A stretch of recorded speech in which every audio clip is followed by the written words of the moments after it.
Allô les amis, j'espère que vous allez bien et aujourd'hui nous nous retrouvons pour l'épisode 5 à la découverte de l'étrange, un épisode un peu spécial. Nous allons parler de la légende urbaine autour du loup-garou. Mythe, réalité, légende ou même paranormal. Est-ce que le loup-garou, aujourd'hui, hier et dans le futur, est une légende urbaine? C'est dans cette vidéo qu'on va essayer de tout décortiquer. Si tu n'es pas abonné à la chaîne, n'hésite vraiment pas de t'abonner, active la cloche pour ne louper aucun contenu, que ce soit de l'horreur, du paranormal ou des légendes urbaines, et like et partage pour aider à référencer les vidéos. Et nous, place à la vidéo. Allez, c'est parti.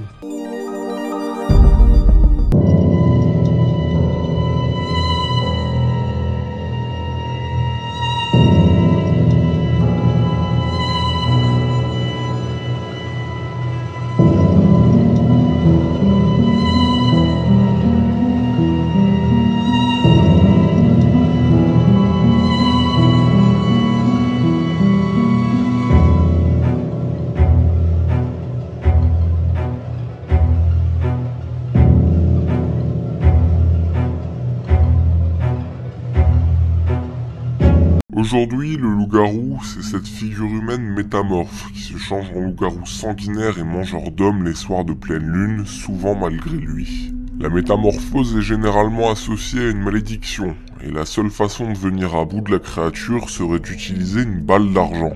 Son apparence physique est humanoïde. Il a une grande gueule, des dents crochues, se déplace à 4 pattes et parfois debout, mais il ne possède pas de queue. Cette légende a eu un fort impact culturel en Europe, et même en France, au point qu'il y eut des procès de loup-garou. Mais intéressons-nous d'abord aux origines de ce dernier. Le loup-garou est aussi appelé lycanthrope, issu du grec lykanthropos, et composé des mots lukos qui signifie loup et anthros pour homme. Les origines précises du loup-garou font débat, et varie beaucoup selon les croyances et les cultures.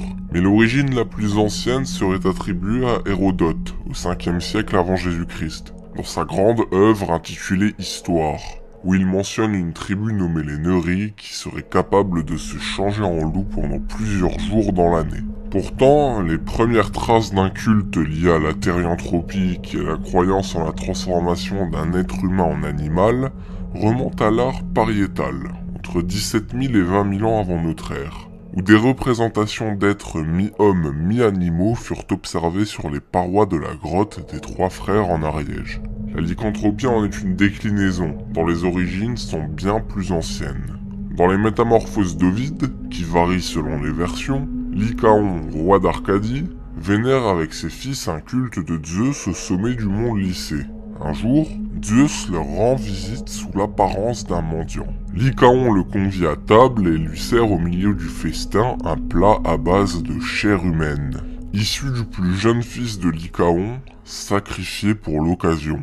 Indigné, Zeus foudroie tous les fils du roi et Lycaon fut transformé en loup. On retrouve dans cette légende une caractéristique qui fait partie de la légende urbaine d'aujourd'hui. Le fait que la métamorphose en loup-garou soit le sort d'une malédiction ou d'un châtiment divin. Intéressons-nous à la figure du loup-garou en France. Ils y sont souvent associés à des démons commandés par le diable. Cela s'explique notamment par le fait que le loup était autrefois le prédateur le plus redouté d'Europe.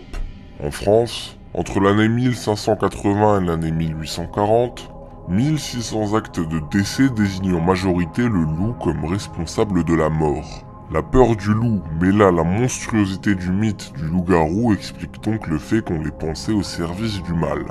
De plus, au Moyen-Âge, le loup fut diabolisé par l'Église catholique, et cette dernière était toute puissante et avait recours à des procès de loup-garou jusqu'au début du XVIIIe siècle. Une pensée populaire incitait à traquer les loups-garous.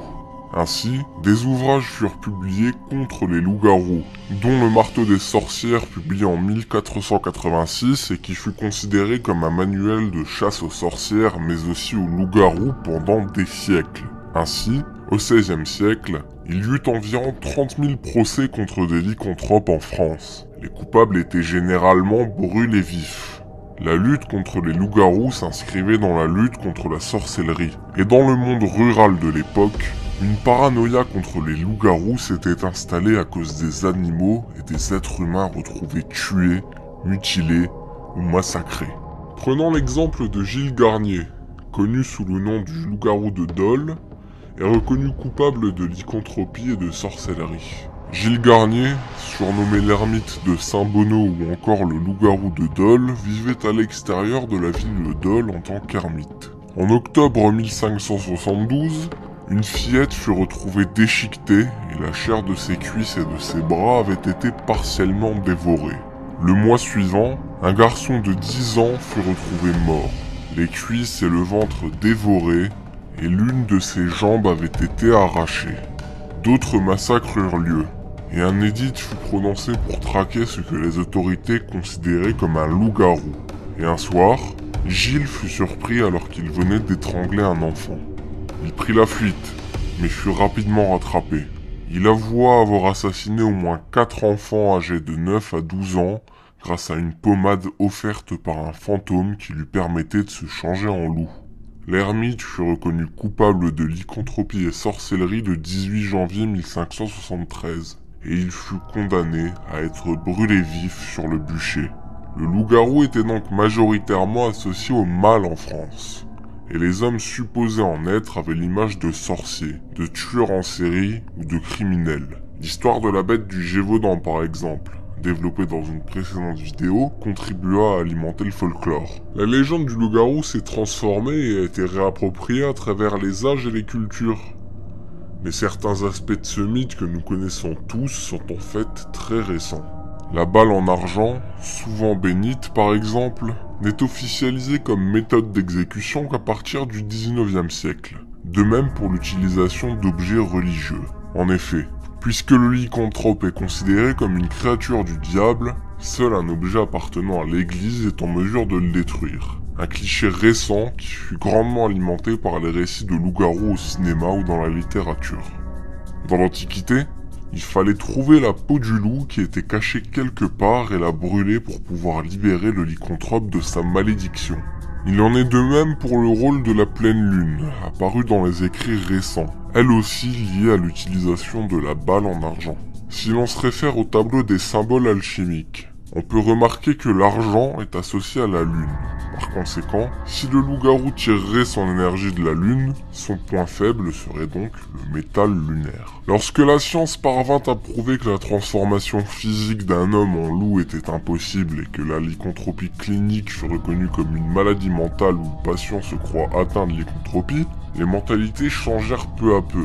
Mais l'empreinte culturelle est forte, et depuis le XXe siècle, beaucoup d'affaires traitent encore de lycanthropie ou de massacres d'animaux qu'on attribue aux loups-garous, alors que pourtant, et ce depuis l'Antiquité, les sceptiques remettent en cause ces croyances et associent la lycanthropie à une maladie. Voilà les amis, nous arrivons à la fin de cette vidéo. J'espère que cette légende urbaine autour du loup-garou vous a plu et que vous avez pu vous instruire.